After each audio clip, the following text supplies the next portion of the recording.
26, 27 years since 1970.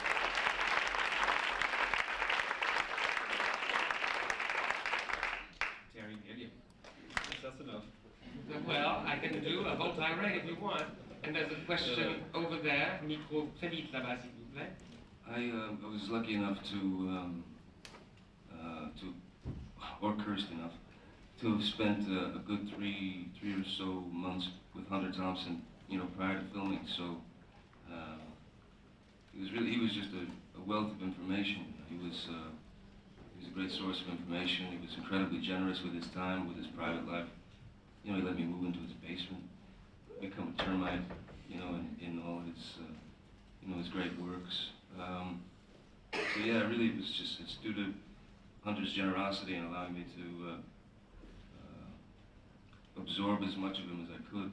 What's the basement like? The basement, I'll tell you, I was living in the basement for about 5 days or 6 days when I discovered, I have a tendency to smoke cigarettes, and it wasn't until about 5 or 6 days after I'd been living in the basement that I discovered a huge keg of gunpowder about 5 feet away from me, and so I stopped smoking in the basement. There's a question over there.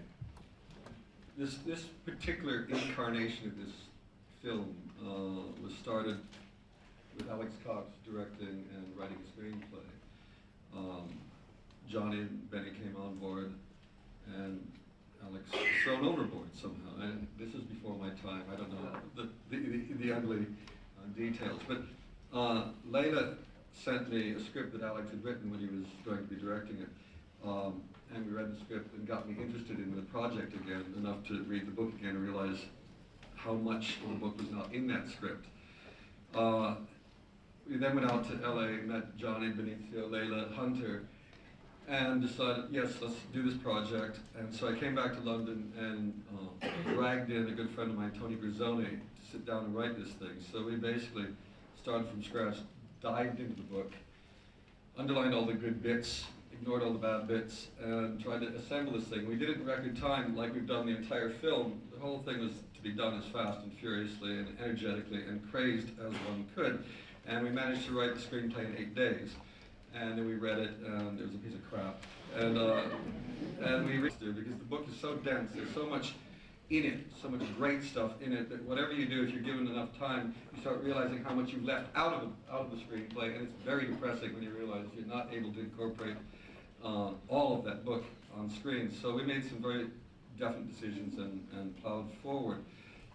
We then went about making the film, and everybody in the course of making this film has added to that script, to what's on the screen. Everybody, the actors, the sound guys, everybody contributes. It's one of the things I like about making films is it's a collaborative effort, and everybody works. We rehearse, we talk, we argue, and the thing eventually becomes the film. But somebody's got to take credit for writing it, or get the blame for writing it, I suppose.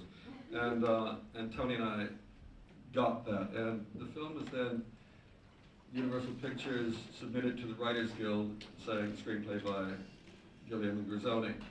And there's a very complicated procedure that then takes place. This is really long and boring. There's a lot of other things to talk about. Should we continue now? Anyway, the Writers Guild of America, let's get down to the basics here. The Writers Guild of America has a problem with directors who also write. And if you're a director who writes, you become known in their jargon as a production executive. And you're immediately thrown into an automatic arbitration. And it's a very complex process, but basically, if you happen to be directing the film, you and your co-writer, who wasn't a director, who was a member of the Writers Guild, have to produce significantly more than 60% of the script, while any other writers involved in the thing only have to produce 33 1/3% of the script. So the Writers Guild determined, much to our chagrin, surprise, horror, shock, that we hadn't written the film. And having spent a year on it, this was a major surprise, that all of us, the actors, the crew, everybody had been working on the wrong script. And so that was you'll see on a lot of the posters out there, it says screenplay by Todd Davis and Alex Cox.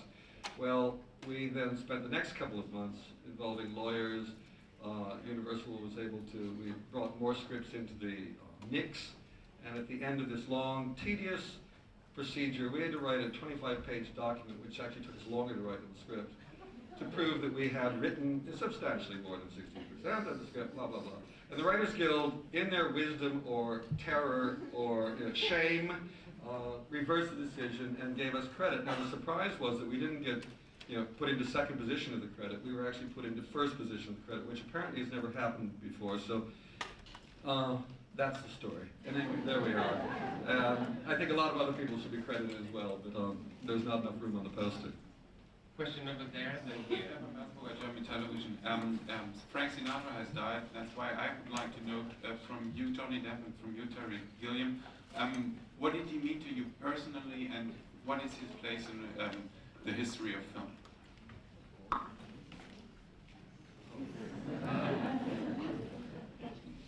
That is what's known as passing the buck. Your name is first. He said you first. Well, for me, I mean, Frank Sinatra was, a great, uncompromising artist. He was, he made an incredible contribution to music of the century. It's an unbelievable loss. I mean, I didn't know him personally. I've been in the same room with him. That was it. He was a awesome figure. He was an incredible man. I think it's quite extraordinary the range of things he did, from music to film to women. I don't know. I mean, the man had no boundaries. That's what was impressive about him, and he didn't seem to be particularly concerned about how people thought of him. He lived his life as he chose to, or as Paul Anka wrote it. I'm not sure. Did Paul Anka write my way? What a word. The press conferences, certainly. I think the reaction press have to films, I think, is the most endearing. Let's see. What is the most endearing quality? It's a beautiful sky here. No, I don't know. I mean, Cannes is I think the festival itself is a great opportunity for young filmmakers to show their work in this giant arena, and get their film seen, whatever the consequences. So I think it's a very important festival. It's a beautiful city. It's just a shame that Hollywood invades it every year. I guess that's pretty endearing. Hollywood invading Cannes. Question there. Helen Barlow from the street. Well, that's what I want to ask you. How did it feel? And was it important to actually physically resemble Hunter S. Thompson, and how much did you actually go to the real person for the material, and how much did you read to it? And how was the decision to have Hunter in the film only for, I think, one brief cameo? Yeah, Okay. brief cameo. Let's see, which one first? When Let's start with Hunter's cameo. Hunter's cameo was well, something we all wanted. We all wanted Hunter to make an appearance in the film. Kind of historical moment. Fear and Loathing finally gets made into a film. To put Hunter in we all wanted that very badly. And he came and wasn't going to do it. Then he was going to do it, and then he said, "No, I'm not going to do it." And then he decided again, "All right, he'll do it." And it was great fun. It was a little scary to have him there that day. It was the only day he was ever on the set, so it was the first time he was going to see me as him. So it was pretty frightening, because he's an excellent marksman. And he has access to a lot of weapons. As soon as we started to dive in, it was kind of like, Benicio and I, in one of our early meetings, we sort of looked at each other and went, "Well, here we go." Benicio was going to start eating a lot of pizza and pasta and potatoes and all that stuff, and I was just going to shave the top of my skull. I looked ridiculous. I looked very strange. Hunter looks great like that. It was very important for me to absorb as much of Hunter as I possibly could, physically and become him if it was at all possible. So. The physical aspect of both your character and Weight. Losing weight. I think, Yeah. as a filmmaker, it's very important for me to get young, really good-looking, sexy guys and make them look like shit. Very good attitude. I'd like to also say about Johnny is one of the things I remember was that he was doing this character, and the people in the, who were working in the film, they were all going like, boy, he looks, he's weird, huh? He's doing this character really weird. And then the day Hunter showed up, it was like, oh my God, Hunter is doing Johnny Depp. So, he did a great job at it. Early on, which is, you know, when is the right moment to reveal it, and to incorporate it into the film as a kind of a, you know, an effect, really. Suddenly you sort of start to get to know this character, and maybe get interested in him or not, but you start to get to know him, and then suddenly, boom, this other thing happens. So yeah, Terry, you want? No, I mean, we did try to keep the boldness out of the press kit. It's, unfortunately in America, they're using it in trailers and things, so people are getting a glimpse of it. But originally the intention was to keep it as a surprise till, 30 minutes into the film, and then, the world is turning into lizards, and he's turning into a bald guy. And, but I think it's still a shock, no matter how many times you've seen it before. It's a great wig you're wearing at the moment, though. The wig works beautifully. You can barely see the joint on that one. His belly is not on That belly was, this was created by a whole team of special effects operators. Benny had to act with about 30 tubes running down his back. That belly was not him. Yeah, right. I'm lying. computer graphics. He was the great Puerto Rican Buddha. Oscar Kozlovich, freelance Italy. Yeah, over there. I have a question for Terry. I would like to know if also in this movie, in the script, you put something of Philip Dick's themes, and to Johnny Depp, if in his work in some time he has fought to Groucho Marx. Philip K. Dick is a great hero of mine, and everything he's done has always interested me. And a lot of other filmmakers have, stolen his work and not given him credit.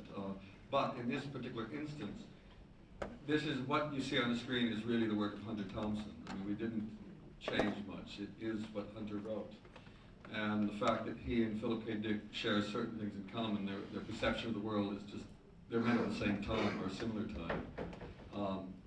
And I think we all, of a certain age, who saw the world in a different way at a certain time, maintain this ability to look at things in probably a freer, more exciting way than just the way the facts are presented by this. There's a pretty extraordinary world out there of people allow themselves to fly a bit. And that's part of what we were doing in the film. And that's what Hunter was doing in the book, and that was really what was happening, certainly in the 60s. And that is a very long time ago for a lot of people. Oh, that's for me, I think. I can honestly, I can say that at that time when we were shooting the film and I was playing Hunter, Raoul Duke, the sick thing was that I felt a lot like him. It just felt honest and it felt like Hunter to me. So that's the only thing I can base it on. But it was all based on Hunter. But Groucho Marx is certainly, he's a great physical performer, or was. Monsieur, Madame ensuite. Stephen Garagani, about Fear and Loathing in Las Vegas, not Fear and Loathing, that's your movie.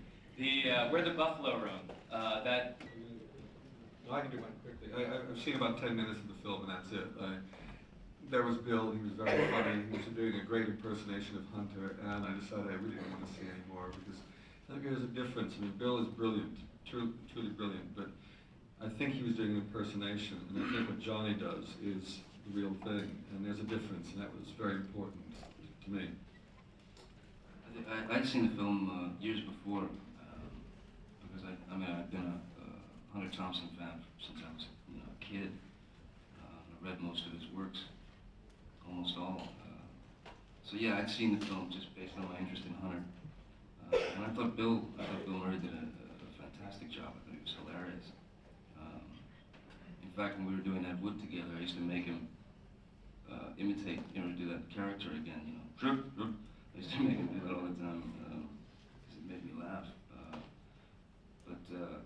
And I did. I think that was a kind of a strange attempt at incorporating a lot of Hunter's lives into one film. And I did speak to Bill. We were probably about 3/4 of the way through shooting Fear and Loathing, and it was a warning call. He called me to warn me. He said, listen, you know, we're going on, you know, a little more than 10 years, 15 years or something since I've done Buffalo, and in other films, you know, he'd be doing a scene, deliver a line, and suddenly realize in his head, oh my God, that was Hunter, you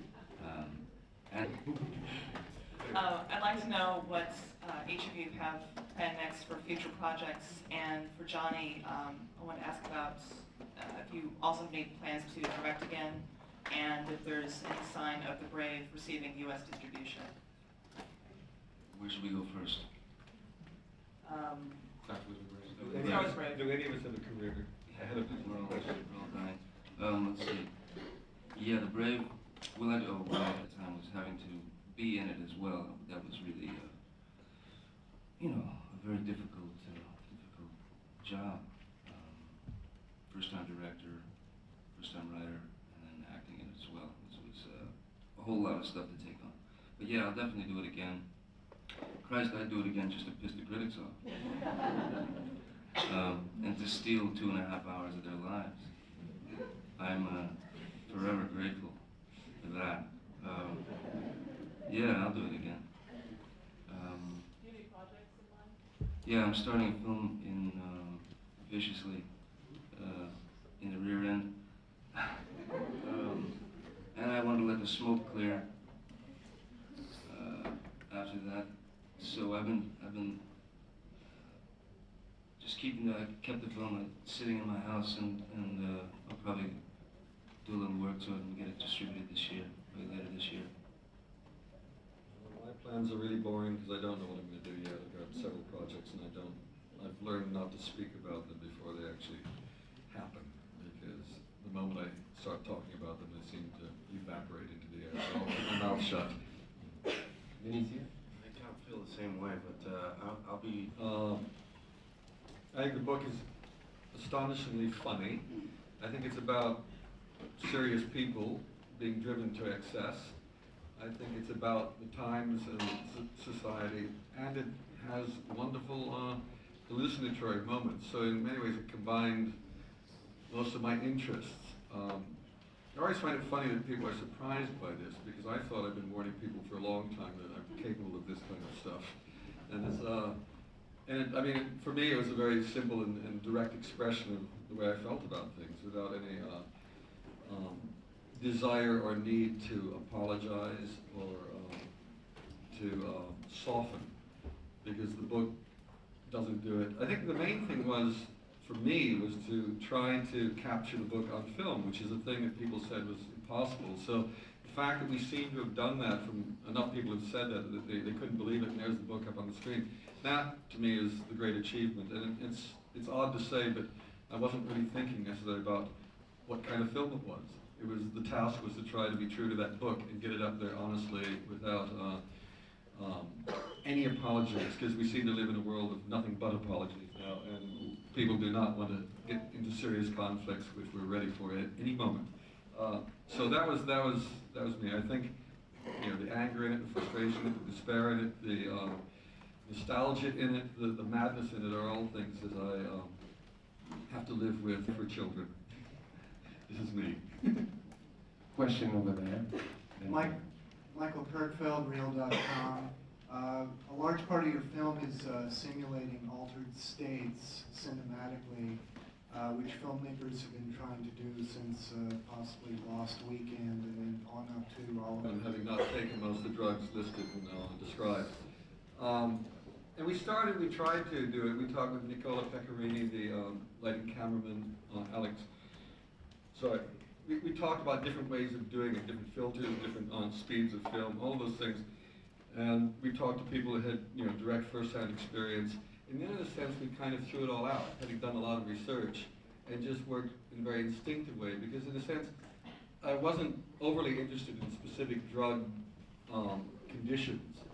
It was more the idea that a world has gone crazy, and you try to interpret the inner experience of these people, which is based on paranoia, fear, madness, driving themselves to extremes. So I don't think it was done And in the end, I know it wasn't done in a specific way. However, what I've been pleased to discover is that we've been very true to a lot of drugs out there, drug experiences, and that intrigues me because obviously we've touched some kind of truth or some kind of honesty about the whole thing.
No.